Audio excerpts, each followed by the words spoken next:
Mirai Sarutobi is going on a super secret, super dangerous mission with Kakashi and Guy. Will she be able to survive? Yeah, probably.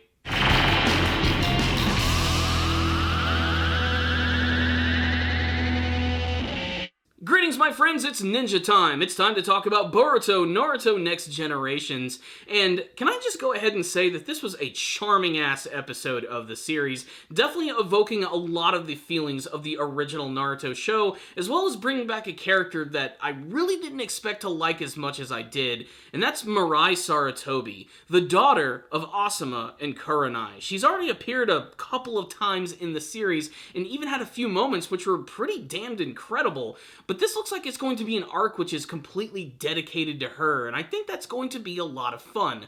Apparently, this is an arc which is based on a light novel of the Naruto series. I barely read manga, I mostly watch anime, so I'm definitely not reading any light novels. So that's what's going to make this arc so interesting for me, is I have no idea what's actually going to be happening here. And overall, it's a pretty simple story, with Mirai getting ready to go on an important mission with Kakashi and Guy, which at first she feels is going to be incredibly dangerous, a super secret S-rank mission, or even something that's more dangerous than that. It's not until the end of the episode that she actually learns that this is actually just Kakashi and Guy going on a vacation, and she's simply there just to be an attendant. But that's where a lot of the humor and charm in this episode come in, because Mirai wants to be treated as a really mature ninja. She understands the world that her parents grew up in, and she wants to be prepared for it. But she has to come to the realization that at this point in the Naruto world, things have changed. There's no big evil villain who's plotting to take over the world. There's no giant monsters, an evil organization that's trying to trap the creatures inside of people's bodies, and massive wars going all the time. It's peacetime in the Naruto world, and while there still are bad people in this world, it's just not quite the way it actually used to be in the original series. It's kind of funny in many senses. She sort of gives me a lot of the vibes of the original Naruto at the beginning of the series, where he just wanted to be taken a little more seriously, he wanted to go on more dangerous missions, and of course, she has a lot to live up to. A father that she never actually knew, who left a really big impact in the Naruto series. And watching this episode actually made me realize how perfect Mirai is as a combination of Asuma and Kurenai. Taking more of Kurenai's looks, but a lot of Asuma's personality. Asuma was kind of like a big, rugged dude who seems like he'd be incredibly badass all the time and take things seriously, but he was also kind of a mellow guy, and kind of awkward at times. Mirai is just like him in so many senses, and getting to see her try to discover what it means to be just like her father throughout the entire episode made this an intensely charming episode, especially with Kakashi and Guy being along for the ride, because one, these characters interacting have always been fun. They've always had a really friendly rivalry, and now seeing them as a little older is funny because they're acting like just a bunch of ridiculous old dudes.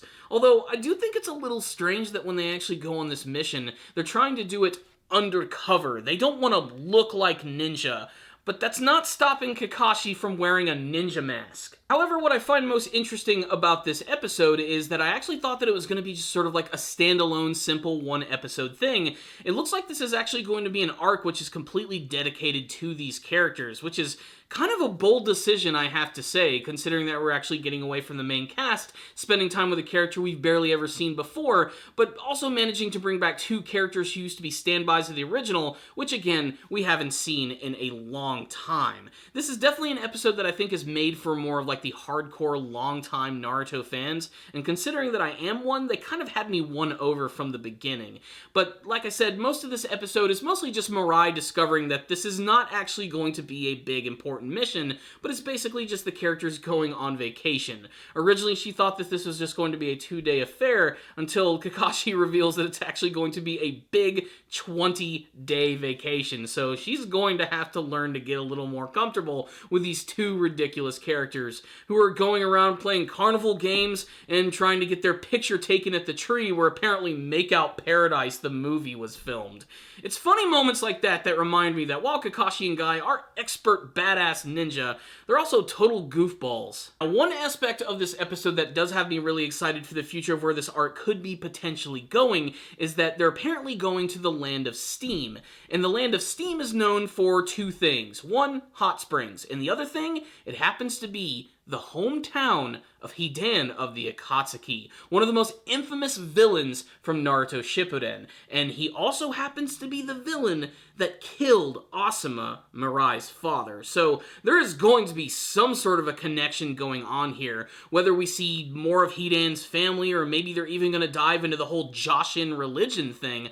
I can't wait to see if that's actually going to end up being a part of this arc, or if just like this episode, everything's just going to be played up for laughs. But honestly, if it's as quality as this episode was, I'm kind of okay with that. This was a really great episode of Boruto from an animation standpoint, and artwork. Everything looked really clean, the animation was super fluid and bouncy, everything just freaking worked in this episode. I loved it. It almost made me want to see an entire spin-off series just with the character of Mirai. In many senses, I think she's kind of more interesting even than Boruto and his friends. Again, it speaks volumes that this series can always continue to have amazing side characters who actually have the potential to overshadow the main characters of the show. So, what's the rundown on this episode of Boruto Naruto Next Generations? An unexpected but pleasant surprise. I'm super excited to see where this actual arc is going to be going, and anything that involves Kakashi gets me excited. Anybody who's known me for a long time knows that Kakashi is my absolute favorite character, and anything that involves him is great. And I have to say, the moment where they went to the tree, the hallowed ground as Kakashi calls it, was one of the funniest Kakashi moments ever. It was where he wanted to get his picture taken against this tree where they filmed the movie version of Makeout Paradise, which still continues to be one of the longest running gags in the series. I cannot believe that Kakashi is still this obsessed with this book at this point. I mean, he's owned this thing for so long and probably reread it a million times, and yet he still manages to get a huge kick out of it. And they still never really go into the details of fully what the entire book is all about, just constantly hinting at the fact that it's kind of naughty. But the real star of this episode has got to be Mirai. I mean, she's just such an amazingly fun, youthful, and just adorable character.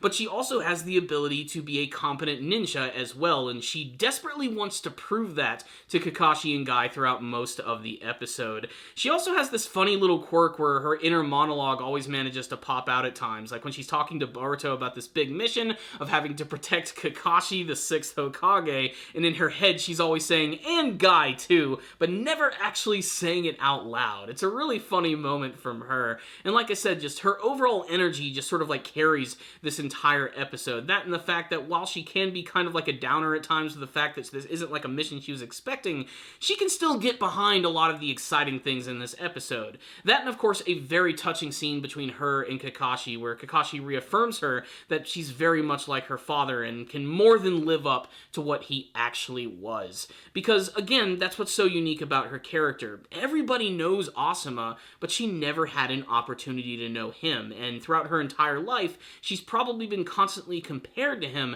without really knowing where these comparisons are truly coming from. In many ways, she has to live through in many ways, the only way that she can really know about her father are the interactions and the impact that he's had on people around her in her life.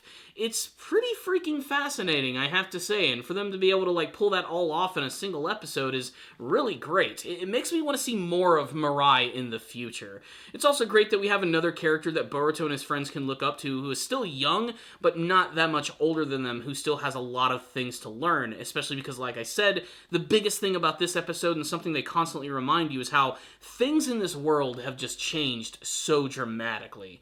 And this was another great episode right here, and the beginning of what I think is going to be a pretty memorable arc. If it continues to be as high quality as this episode, I'm just so down for more. So I'm giving this episode a 5 out of 5. I freaking loved it, especially as a longtime Naruto fan, but I'd love to get your thoughts on the episode as well. If any of you did watch the episode, tell me what you thought about it in the comments section below. Were you excited to see the big reunion of Kakashi and Guy? What about the character of Mirai? What do you hope to see from this series? Did any of you actually read the light novel that this is based on? Let's have a discussion about this episode and what you guys want to see later on in Boruto Naruto Next Generations. So thank you all for watching this review. I'll see you all next time, and as always, stay down now, baby.